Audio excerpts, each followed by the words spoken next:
మహాద్భుతమైన అనుభూతి.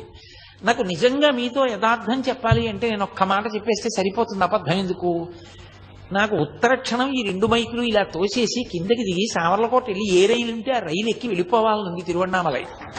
ఇది చెప్తున్నప్పుడు ఆ గిరి ప్రదక్షిణం అంటే నాకు అంత వ్యామోహం, అంత అద్భుతమైనది ఆ గిరి ప్రదక్షిణం, అంత గొప్పగా ఉంటుంది నిజంగా.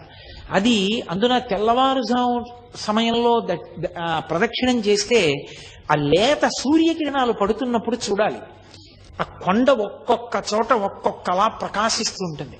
ఆ లేలేత సూర్యకిరణాల్లో ప్రదక్షిణం చేస్తూ వెడుతుంటే మనం చెయ్యగలిగిన ధర్మకార్యం చేస్తూ భగవన్నామని చెప్తూ కూర్చుంటూ లేస్తూ తిరుగుతుంటే ఎంత ఆనందంగా ఉంటుందో నిజంగా గిరి ప్రదక్షిణం.